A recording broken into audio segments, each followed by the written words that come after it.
नमस्कार सभी साथियों को। ये पेपर हाल ही में जो बीएड का एंट्रेंस एग्जाम हुआ है इग्नू का, उसका क्वेश्चन पेपर है।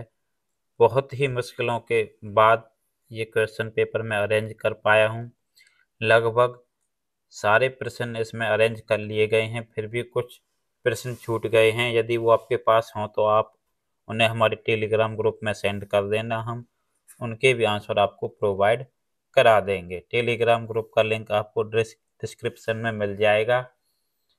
और बहुत ही मेहनत के बाद विभिन्न टेलीग्राम ग्रुप से स्टूडेंट के माध्यम से हमें ये क्वेश्चन पेपर प्राप्त हो पाया है, क्योंकि आप सभी को पता है अब की बार क्या है कि इग्नू ने क्वेश्चन पेपर भी सबमिट करा लिया था। तो आपको एक सटीक आंसर की देने की कोशिश की जाएगी। फिर भी हो सकता है कि एक दो क्वेश्चन में वेरी करते हो, उनका आंसर मीन्स अलग हो, या इग्नू उसे अलग मान सकता है। फाइनल आंसर की इग्नू के द्वारा जो ऑफिशियल जारी की जाएगी वही मानी जाएगी। लेकिन फिर भी आप लोगों के तसल्ली के लिए एक आंसर की आपको देने की कोशिश की जाएगी, और पूरी कोशिश की गई है आपको सही आंसर प्राप्त हो सके। तो ये एक पैराग्राफ आया था जो कि स्टार्टिंग में था। तो सबसे पहले इसका उपयुक्त शीर्षक पूछा गया था, तो मुझे लगता है कि इसका आंसर 1 होगा, और फोर्थ भी इसका आंसर हो सकता है। दोनों के ही चांस ज़्यादा हैं, लेकिन एक के चांसेस ज़्यादा हैं, क्योंकि यहाँ पर सटीक नहीं बताया जा सकता कि क्या मानेंगे वो, लेकिन मानेंगे पहले और चौथे में से। अगला प्रश्न है, ये 20वां प्रश्न आ गया। आप इसको मेंटेन कर लेना, क्योंकि जिस प्रकार हमें पेज प्राप्त होते गए उसी प्रकार हमने इसे अरेंज कर दिया है। तो 20वां प्रश्न है, ये रीजनिंग से था। यदि नो का कूट रूप ऑन है तो इसका उल्टा कर दिया। ये आप सभी से कर सकते हैं। रमा का उल्टा क्या होगा? अमर। तो इसका फोर्थ होगा। बहुत ही आसान था। ऐसे ही इसमें है, इसमें क्या है कि 234 का कूट रूप क्या है? 345। मीन्स हर एक अंक में एक ऐड कर दिया गया है। 2 में एक ऐड करोगे तो 3 हो जाएगा, 3 में ऐड करोगे 4, 4 में ऐड करोगे 5, ऐसे ही। तो 42, 73 में एक एक ऐड करेंगे तो क्या हो जाएगा? 5, 3, 8, 4। इसका आंसर क्या होगा? दूसरा। ऐसे ही आपका 22वां प्रश्न है, पीक का कूट रूप क्या है? ये है। पोट का कूट रूप कितना है? ये। तो और पेट का क्या होगा? तो ओ का कूट देखना है। वो इसमें दूसरे नंबर पर है, इसमें दूसरे नंबर पर क्या है? 1। तो ओ का कूट रूप क्या है? 1। तो इसमें 1 ढूंढ लो। 1 किसमें? फोर्थ ऑप्शन में। तो आपको ज़्यादा आगे सबका ढूंढने की कोई ज़रूरत नहीं है। हमें सिर्फ ओ से पता चल गया कि ओ का कूट क्या दे रखा? 1। तो 1 सिर्फ एक ऑप्शन में है पहले नंबर पर, तो इसका चौथा हो जाएगा। अभी अगला प्रश्न है कि एक व्यक्ति पूर्व दिशा में टहल रहा है। मान लिए उसका स्टार्टिंग पॉइंट ये है, और ये पूर्व की तरफ यहाँ पर टहल रहा है। तो वो अपने बाईं ओर मुड़ जाता है। कितना मुड़ता है? 135 डिग्री। तो जब वो पूर्व दिशा की तरफ जाएगा तो बायां उसका किसकी तरफ होगा? उत्तर दिशा की ओर। तो उत्तर दिशा की ओर होगा, तो हम उत्तर में, ये कितना मुड़ गया? सीधा स्ट्रेट 90 डिग्री। 90 का आधा करेंगे तो 45। 90 प्लस 45 135 हो जाएगा। तो मीन्स 180 यहाँ हो जाएगा। इसका आधा करेंगे तो ये हो गया 135। मीन्स अब कहाँ है वो? हैं? उत्तर पश्चिम में। अब कह रहा है कि फिर वह दक्षिण की ओर मुड़ता है। तो यहाँ से इसकी दिशा बनेंगी, ये पॉइंट है तो ये इसकी दिशा बनेंगी। ये यहाँ से दक्षिण की ओर मुड़ा। कितना? 90 डिग्री सीधा बिल्कुल। अब इसका मुंह इतना है तो 90 डिग्री कैसे? ऐसे। तो उसका किस दिशा में घूम रहा है? तो अब कितना कितना किस में जाएगा? ये दक्षिण, ये हो गया, और ये पश्चिम। तो दक्षिण पश्चिम में। अगला प्रश्न है, एक लड़का अपने घर से उत्तर दिशा में साइकिल चलाता है, और 8 किलोमीटर जाने के बाद वह दाहिने घूमकर 6 किलोमीटर जाता है। तो अपने घर से कितनी दूर है? एक लड़का मान लिया उसका ये घर है, उत्तर दिशा में साइकिल चला रहा है, तो वो ऐसे चला रहा है उत्तर दिशा में, 8 किलोमीटर गया, फिर वो घूमकर 6 किलोमीटर जाता है, 6 किलोमीटर गया, अब वो घर से इसकी दूरी पूछी है, ये 8 है 6, तो 8 8 64, 6 36, 100 हो गया। तो 100 का वर्गमूल कितना आएगा? 10। 100 किसका वर्गमूल है? 10 का, तो वो घर से कितना किलोमीटर है? 10 किलोमीटर। इसमें आप शब्दकोश में क्रम में पहले कौन आएंगे? पी सब में सेम है तो पी कट गया, पी के बाद ई सबसे पहले आएगा अंग्रेजी डिक्शनरी में ABCD के हिसाब से, तो PE। तो बी सबसे पहले आएगा, बी किस किस में पहले है? दूसरे में, पहले में बी है सिर्फ। तो बाकी हमें देखने की कोई जरूरत नहीं है, हमें इससे पता चल गया कि बी आएगा इसका आंसर। मीन्स 25 का आंसर क्या होगा? दूसरा ऑप्शन आपका सही होगा। अब इसमें है कि इसमें कितने त्रिभुज हैं? अब देखो इसमें बच्चों को बहुत डाउट है, हम इसमें क्या है बेस मान के चलते हैं, एक बेस हमने ये मान लिया। इसमें कितने त्रिभुज हैं? यदि हम ए, इसको मैं डी मान लेता हूँ, ए डी को बेस मानते तो कितने त्रिभुज बनेंगे? 1 2 3। ऐसे फिर ए डी सी में कितने त्रिभुज बनेंगे? 1 2 3, 3 दूनी 6, 6 ये हो गए। अब बेस मान लेते हम इसको, इसको, तो इसमें कितने त्रिभुज बन गए? 1 2 3, तीन ही नीचे बन गए, तो 3 दूनी 6, 6 दूनी 12। अब मान लेते हैं इसको बेस 15, 1 2 3 15 और एक ये कंप्लीट हो जाएगा, तो कितने होंगे इसमें? 16। इसका बिल्कुल सही आंसर होगा, कोई भी डाउट करने की कोई जरूरत नहीं है। अब इसमें 5 लड़कों की औसत आयु 15 वर्ष है, समूह में एक और लड़का जुड़ जाए तो औसत आयु 6 माह बढ़ जाती है, तो नए लड़कों की औसत आयु कितनी है? 6 माह बढ़ जाती है। मीन्स उसने जो 6 माह 5 लड़कों को दिए, तभी तो उनकी भी बढ़ेगी ना, सबकी बढ़ती है औसत आयु। तो 6 माह 5 को दिए तो कितने माह हो गए? 30 माह तो उसने दे दिए। और 6 माह वो अपने पास भी रखेगा, क्योंकि उनको सबकी औसत आयु है, तो ये 6, ये तो 36 माह। 36 माह कितने में होते हैं? 12 36, 3 साल में, तो 15 पहले थी, मीन्स वो 3 और जोड़ दो उसमें, कितने वर्ष का है वो लड़का? 18 वर्ष का है।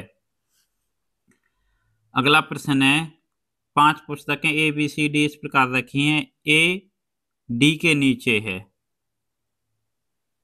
ये मान लिया हमने डी, ए इसके नीचे है और बी से ऊपर है, ए डी के नीचे है और बी से ऊपर है, मीन्स बी यहां आएगी। बी और ई डी से ऊपर है, तो इसमें क्या था कि यहां पर ये गलती थी। इसमें आप इंग्लिश में पढ़ोगे तो बहुत आसान था इसमें।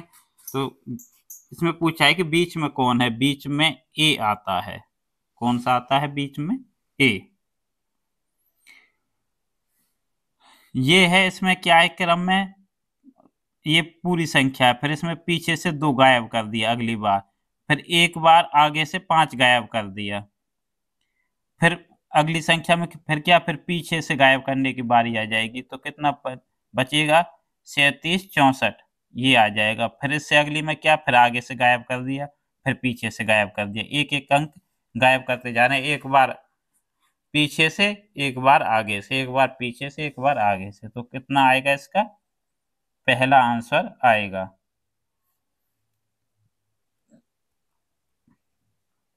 ए। ऐसा ही ये है, ए बी के पिता की पत्नी के, ए है जो बी को पिता है, बी के पिता मीन्स की पत्नी, तो उसकी माँ के अकेले भाई मीन्स का मामा, मामा का पुत्र है, तो ए बी का क्या संबंध है? ममेरा भाई। भाई क्यों होगा? क्योंकि पुत्र है। अगला प्रश्न है,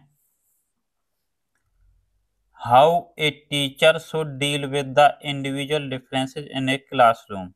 तो इसका आंसर क्या आएगा? Third, design the curriculum as per the interest, abilities and needs of the different students. यदि आपको क्लास अच्छी पसंद आ रही है हमारी आंसर की तो वीडियो को लाइक करें, चैनल को सब्सक्राइब जरूर करें। अगला प्रश्न है what are the classes which over at secondary stage. तो ये कौन सी है? 9 से 12 है, क्योंकि ये फॉर्मूला है उसका। ये 5 क्लास किस में लिखी गई है? फाउंडेशनल स्टेज में। फिर ये 3 क्या है? प्रिपरेटरी स्टेज, फिर ये मिडल स्टेज, और ये क्या है? सेकेंडरी स्टेज, जो चौथा है। तो सेकेंड स्टेज ये 4 क्लास है, 9, 10, 11, 12। इसका आंसर आएगा दूसरा।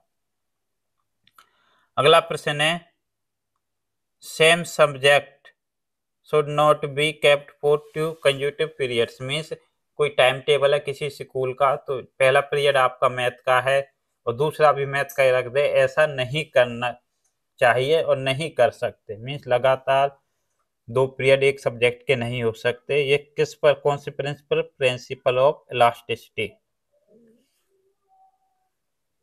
अगला प्रश्न है which of the following does not affect the learning process of A learner. तो मोटिवेशन से इफेक्ट पड़ता है। यदि मोटिवेशन कम होगा तो वो कम पढ़ेगा, ज्यादा होगा तो ज्यादा। डिजायर ऑफ लर्निंग, सीखने की इच्छा से भी प्रभाव पड़ेगा, इंटेलिजेंस से भी प्रभाव पड़ेगा, उसकी बुद्धि से। लेकिन सोशल रिकॉग्निशन, उसकी जो सामाजिक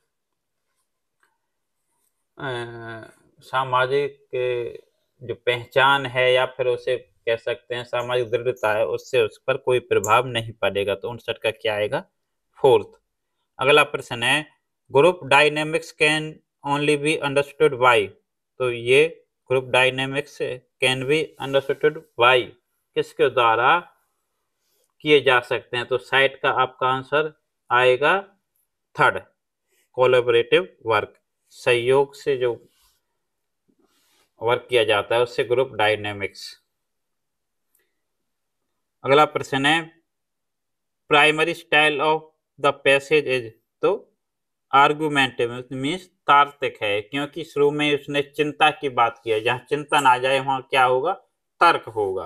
तो उसी से आप पहले 4 शब्दों से, क्योंकि उसने बोला भी प्राइमरी स्टाइल बोला भी है, तो ये आर्गुमेंटिव है, इसमें कोई भी संदेह नहीं रहना चाहिए। The main idea of the passage is. Main idea passage का क्या है? तो इसका क्या है? Future competition way not be nurtured because they are adverse to competition. ये होगा इसका। फोर्थ है द वर्ड काउंटर प्रोडक्टिव। तो काउंटर प्रोडक्टिव का सिनोनिम होता है वर्थलेस। फोर्थ का आएगा ए। फिफ्थ है the phrase provide occasions for some parents and coaches to place their own fantasies and needs ahead of children's welfare. तो fifth का क्या आंसर आएगा? Second. Parents and coaches fulfill their own dreams throughout their children's. अगला प्रश्न है छठा what does the paragraph two not suggest. Not suggest क्या नहीं करता? Children may be made to perform physical action during playing sports which may be good for their bodies. इन्होंने ये पूरे पैसेज में ये नहीं कहा कि जो फिजिकल एक्शंस हैं वो उनकी बॉडी के लिए अच्छे होते हैं, उन्होंने कहा कि हार्मफुल होते हैं। अगला प्रश्न है in paragraph 3 the author suggest that children क्या है? Prefer to play regardless of winning and losing. उन्हें हार जीत की चिंता के बिना वो खेलना चाहते हैं। अगला प्रश्न है 8वां द साइकोलॉजिकल डेंजरस। तीसरे पैराग्राफ में इसकी बात की गई, तो ये क्या है? ये उन पर क्या है कि जो अननेसेसरी फिजिकल स्ट्रेस होता है वो दिखाता है। तो 8 का आपका क्या आएगा? फोर्थ आएगा। अगला प्रश्न है in the sentence winning and losing are an inevitable part of adult life. तो इसका मुझे लगता है इसका वर्ब भी हो सकता है। मुझे लगता है ये यहाँ पर नाउन के रूप में प्रयोग किए गए हैं। पैराग्राफ में क्या है कि सब अपनी समझ के ऊपर होता है। पैराग्राफ में क्या है कि कुछ क्वेश्चन वेरी कर सकते हैं क्योंकि ये समझ पर आधारित होते हैं। अगला प्रश्न है, all the ideas given below in the passage are their except one. तो इसकी बात नहीं गई। फूड की contact sports can be physically hazardous for children. Contact sports इनमें क्या है कि बीमारी वगैरह के ये फिजिकली उन्हें हार्म कर सकते हैं, इसकी बात नहीं की गई। तो 10 का क्या आएगा? फोर्थ। अगला प्रश्न है आपका सोशल साइंस से, ये हिस्ट्री ऑफ ब्रिटिश इंडिया किसके द्वारा लिखी गई थी? James Mill. बहुत बार परीक्षाओं में पूछा जाता है। In which year the first cotton textile mill? तो ये 1854 में बॉम्बे में पहली बार। Who was the ruler known as Devanam Priya या प्रियदर्शी? किसको कहा गया था? अशोका को। अगला प्रश्न है आपका, when did the constitution of India comes into force? तो 26 जनवरी 1950 को। स्टूडेंट टीचर रेशो कितना है? 35:1। उत्तर प्रदेश का डांस है ये कथक। कुचिपुड़ी आंध्र प्रदेश, भरतनाट्यम तमिलनाडु, कथकली केरल का है। अगला प्रश्न है, which is the oldest mountain range in India? तो ये कौन सा है? अरावली हिल्स है। बिल्कुल सही कर रखा है, जिसका भी ये क्वेश्चन है पेपर है। The highest peak of Satpura range is? तो ये क्या है? धूपगढ़ की। कौन सा है? धूपगढ़। अगला प्रश्न है, which of the following is the longest river in Asia? तो ये कौन सी है? माँ गंगा। अगला प्रश्न है, which of the following is a tough issue related to school effectiveness? तो ये क्या है? Developing appropriate skills. ये सबसे टफेस्ट इश्यू माना गया है। Which of the following is an objective of organizing cultural activities in school? तो इसका क्या है? Develop of skill of comprehension, समझ का बोध करना। ये ज्यादातर बच्चे बोल रहे हैं, लेकिन आप देखिए कल्चरल एक्टिविटीज ऑर्गेनाइजिंग, तो ये क्या है? Promote national integration. ये थर्ड इसका बिल्कुल सटीक आंसर होगा। अगला प्रश्न है, क्युमुलेटिव रिकॉर्ड। तो ये बच्चों का रिकॉर्ड होता है जब से उन्होंने कक्षा में प्रवेश किया है स्कूल में।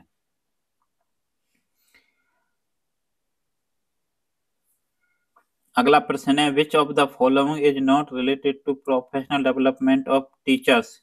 तो इसका तो सभी सरल सा है, तीसरा होगा इसका। Quality of educators who train teachers? ये क्या है? Product factor. 80 का क्या आएगा? थर्ड। परख की फुल फॉर्म ये है, performance assessment review and analysis of knowledge of for holistic development. अगला प्रश्न है, teacher engage his her learners इन ब्रेनस्टॉर्मिंग? तो 67 का क्या आएगा? कि कोई टीचर है वो क्या अपने बच्चों को ब्रेनस्टॉर्मिंग के माध्यम से नया लेसन पढ़ाना चाह रहा है, लेकिन उससे पहले क्या है? ब्रेनस्टॉर्मिंग किया जा रहा है। तो इसका मतलब है वो ये देखना चाहता है कि उन्हें जो प्रीवियस नॉलेज है वो कितनी है। तो दूसरा इसका आएगा दूसरा। अगला प्रश्न है, teacher asks the learners to think of ideas quickly about the topic west? तो ये क्या है? Brainstorming. A teacher analyse the written performance? तो रिटर्न से आप देख सकते हैं, जहां रिटर्न आ गया वो पोस्ट टीचिंग फेज है। ABC, तो ये एकेडमिक बैंक ऑफ क्रेडिट। मूक, मैसिव ओपन ऑनलाइन कोर्स, ये इसका सेकंड होगा। NEP 2020 एक्सपीरियंशियल, इसका क्या होगा? सेकंड। कॉमन साल्ट एवेपोरेशन, वाष्पीकरण। डीपेस्ट ओशियन, पैसिफिक ओशियन, प्रशांत महासागर। National education policy is to increase to gross enrolment ratio? तो ये 50% है 2035 तक। When was decimal coinage? तो इसका क्या आएगा? 1900 57। What portion of land in India? 1/3। क्या आएगा? 1/3। MOOCs is built on the idea of web based learning. क्या है? Web based learning.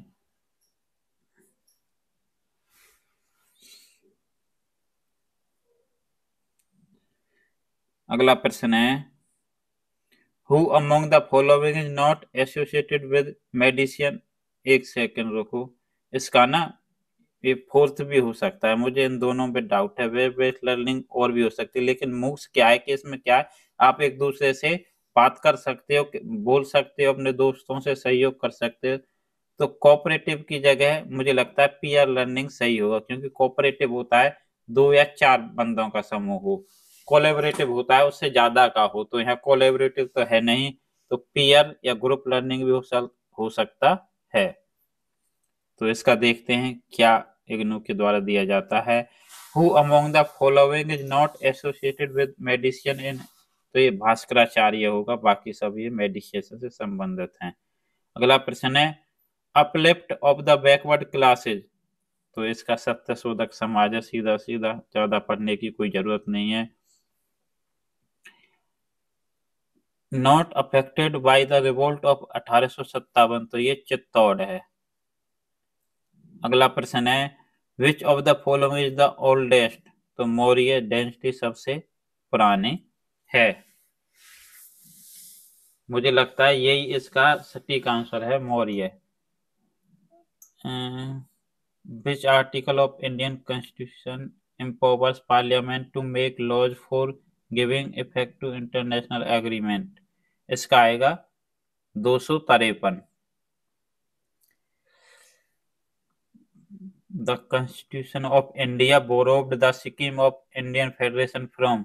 तो कनाडा।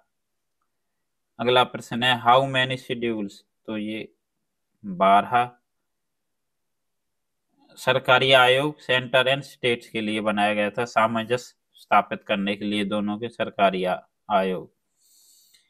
इसका आएगा 13 का स्क्वायर और 13 दूनी 26, 19 का स्क्वायर, 19 दूनी 38, 11 का तीसरा, 11 11 121, 11 का स्क्वायर जमा 1, 17 का स्क्वायर जमा 1, तो 17 17 289 जमा 1 290। इसका आएगा सी कितने नंबर पर आता है? 23, डब्ल्यू 3 पर, तो 23 3 26, डी 4 पर, वी 22 पर, 22 4 26, ई 5 पर, यू 21 पर, तो 21 और 5 26। ऐसे ही आप समझ लो एन, एन 14 पर, के 11 पर, 14 और 11 25,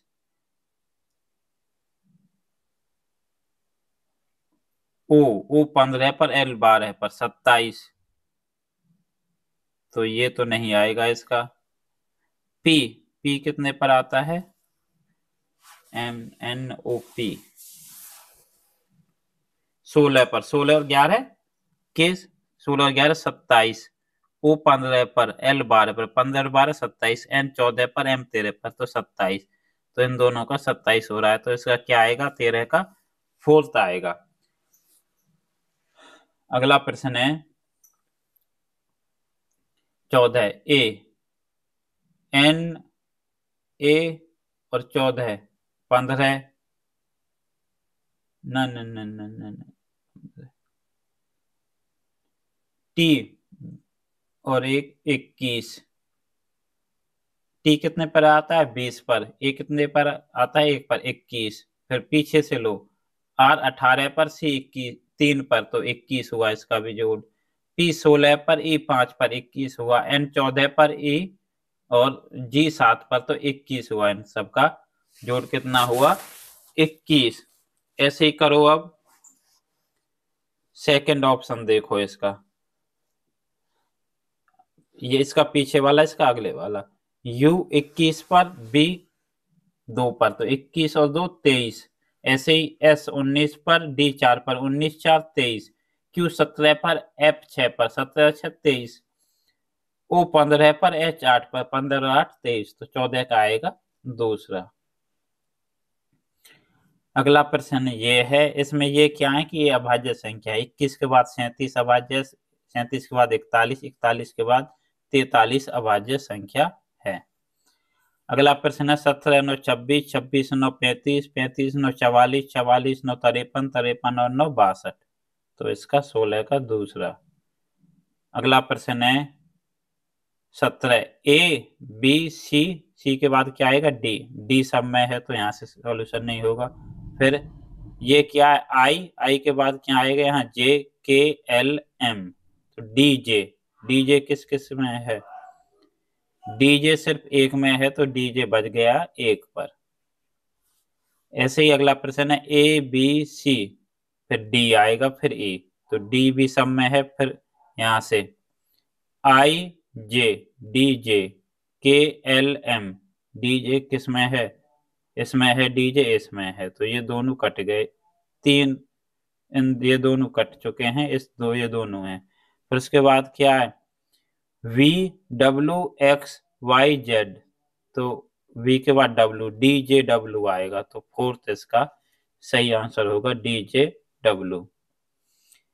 ऐसे ही 19 है, नेट का कोड रूप क्या है पी जी वी, एन 14 पर, पी 16 पर, ई 5 पर, जी 7 पर, टी 20 पर, ये 22 पर। मीन्स कितना प्लस हो रहा है, 2 जमा हो रहा है। तो आपको ऐसे ही इसमें करना है स्टॉर्म में। एस 19 पर, एस में 2 जोड़ो, 21 हो गए। 21 पर क्या आएगा यू, यू किस किस में है, इसमें है, इसमें है, ये दोनों कट गए, ये दोनों हैं।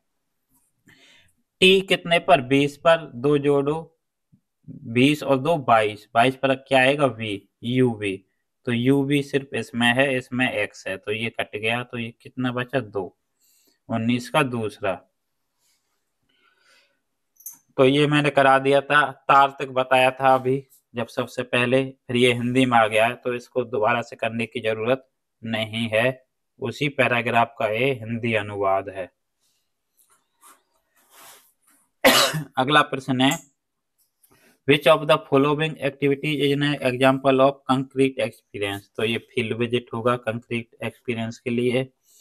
If you want to enhance the ability to observe in the children, तो बहुत से बच्चों ने शार्पनिंग ऑफ सेंसेस लगाया है, लेकिन सेंसेस से आप समझ सकते हो, ऑब्जर्विंग नहीं कर सकते। यदि सेंस तो आपकी सेकेंड भी है, तो मुझे लगता है ट्रेनिंग मेंटल फैकल्टीज, तो फोर्थ इसका होगा, लेकिन एक भी हो सकता है, दोनों में लॉजिक है। अब पता चलेगा कि क्या आंसर माना जाता है। ये है which is the apex institution involve in planning and coordination for teachers education, teachers education आ गया तो आपको कुछ नहीं देखना था, बाकी सब एनसीटी आ जाएगा।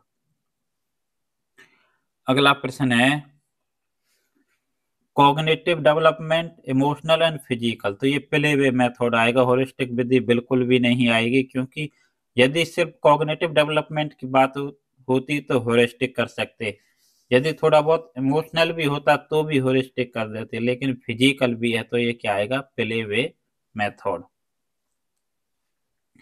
अगला प्रश्न है which of the following ability helps an individual to use different approaches in, तो different approaches in responding to a stimulus, तो जहाँ डिफरेंट अप्रोच हो वहां आपको क्या है लचीलापन रखना पड़ेगा, फ्लेक्सिबिलिटी आपके लिए चाहिए, तो 65 का क्या आएगा सेकंड। अगला प्रश्न है directive principle of state policy are, तो ये कौन से होते हैं नॉन जस्टिसेबल, जस्टिएबल। अगला प्रश्न है नेशनल नॉलेज कमीशन, तो इसका आएगा सैम पित्रोदा, जो कि एक कांग्रेस के नेता भी हैं।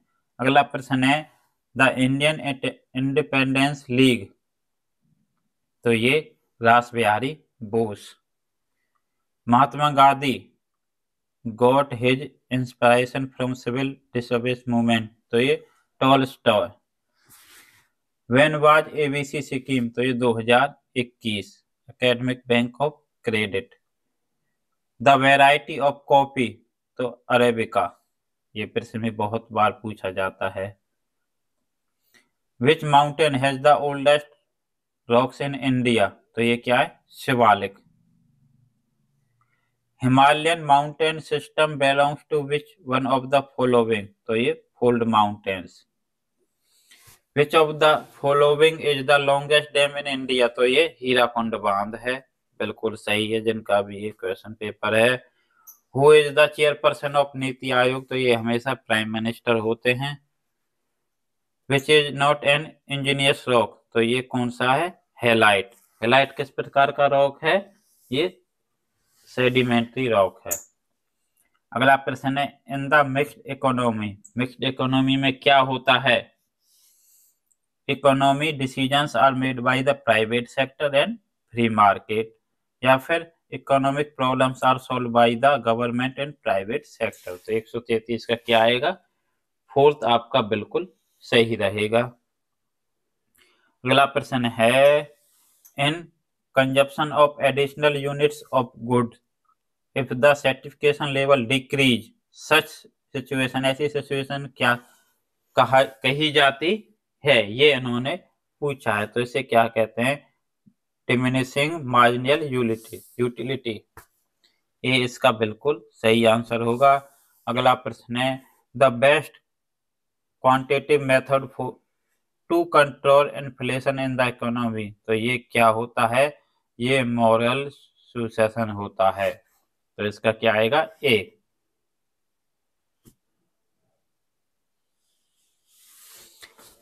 Who was the first Indian ruler whose territory was outside India? तो ये कौन थे? कनिष्क। 136 का क्या आएगा? सेकंड। अगला प्रश्न है, who initiated the Chipko movement? तो सुंदरलाल बहुगुणा फोर्थ इनका सही आंसर होगा। अगला प्रश्न है, when too much money changes too few goods such inflation is called? तो ऐसी क्या कहते हैं इसको? ऐसी स्थिति को क्या कहा जाता है? तो ऐसी स्थिति को कहा जाता है demand pull inflation.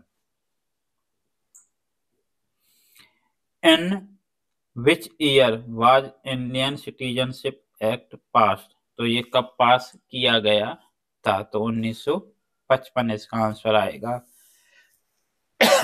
veto that grants the president of India power to reject a bill passed by the parliament। तो मुझे लगता है इसका आंसर क्या होगा? Qualified veto. इसमें क्या रिजेक्ट किया जा सकता है? पॉकेट में क्या होता है कि जो राष्ट्रपति जी होते हैं वो किसी बिल को पेंडिंग में डाल सकते हैं। एब्सोल्यूट वीटो क्या होती है कि किसी बिल को क्या है? विद होल्ड कर सकते हैं। और सस्पेंसिव वीटो होती है कि बिल को वापस कर सकते हैं। तो इसमें क्या पूछा है? रिजेक्ट। तो ये क्वालिफाइड वीटो होगा, जिसमें कि राष्ट्रपति को क्या है कि भरोसे में नहीं लिया जाता या कुछ ऐसा है। ये इसका आंसर मुझे लगता है पहला होगा। अगला प्रश्न है, national the portal which provide national digital infrastructure. तो ये क्या है? दीक्षा है। इसका सही आंसर ये दीक्षा है। Which of the following is related to the goal of teaching? तो bring desirable change in behaviour. अगला प्रश्न है, in which of the following skill testing of prior knowledge comes? तो ये किसमें होती है? Skill of introduction.